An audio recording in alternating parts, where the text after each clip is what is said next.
And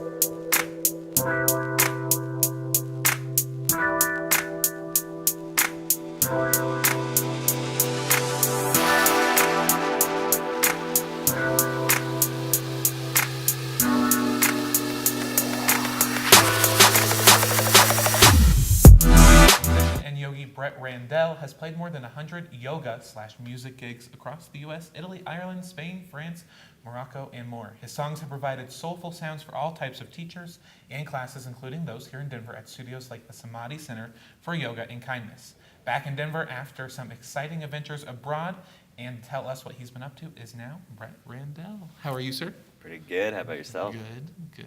Thanks for joining us. Yeah, of course. Yeah, so you have been on like a whirlwind tour, and now you're back in Denver. Mm-hmm. But tell us about how you got into music. You have an interesting start. I got into it kind of late, actually. I played trumpet when I was little. Went to school for business, wanted to do writing, and then when I was 20 and living in New York City, picked up a guitar and just started writing songs after listening to this artist, Citizen Cope, and then my brain started to switch into away from business and towards music. Mm-hmm. Packed up everything I owned and drove to Austin, and many adventures since. Here we are. Yeah.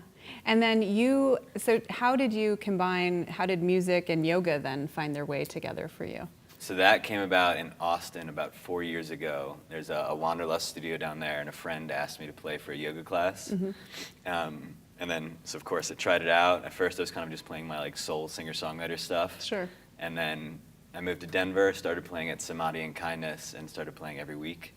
And then from there, I kept practicing more, playing more, and kind of like developing the sound into the yoga music style that I've been playing nowadays. What's it like to have that kind of an audience? I mean, most of the time when you're playing, everyone is in Shavasana, which is the end of a yoga class for those like Avery who might not be familiar.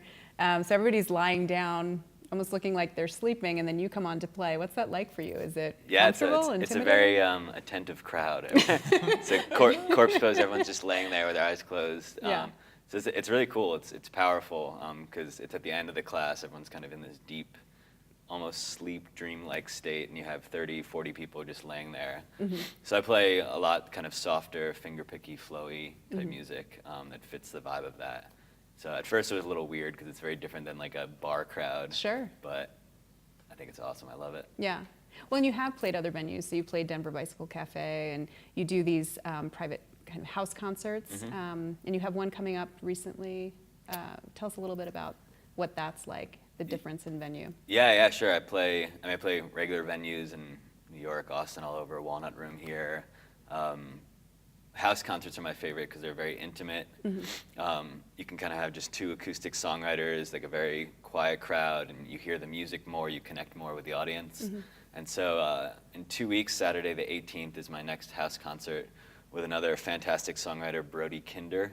And so that's at a place I used to live called the Orbis Institute, which is this international nonprofit mansion with sculptures and art from all different cultures. Wow. It's a beautiful place. So I haven't played a show, I think, in 4 months, which is the longest ever in my And it's life. a homecoming for you. Well, my homecoming was November Okay. when I first got back from Europe. And so Mhm. this is my second show since then. Your second show. Nice. Talk a little bit about those foreign travels.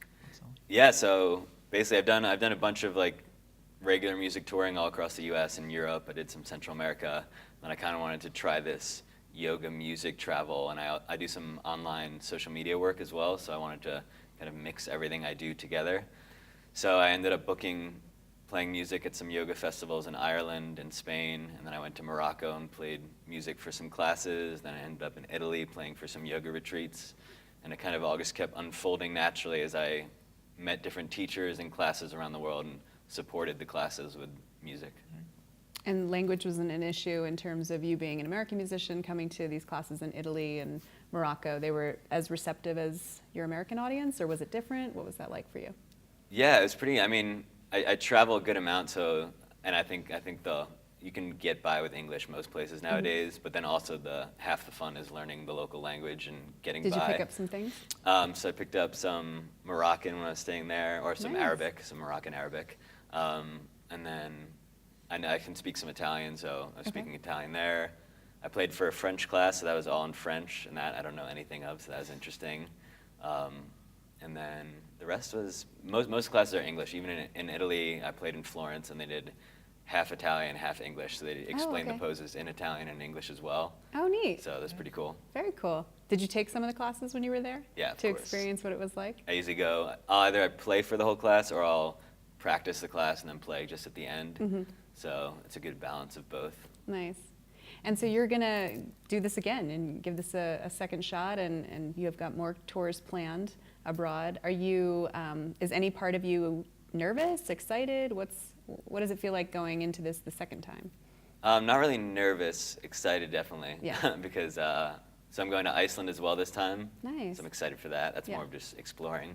But I'll be going to Iceland, the UK, Ireland, and Spain, and so playing at the Barcelona Yoga Conference, the World Yoga Festival in Reading, and then I'm still talking, but the West Cork Yoga Festival. Okay. So yeah, I'm excited to go back, meet some of the same people I met last year, find new places, and see where the adventures lead.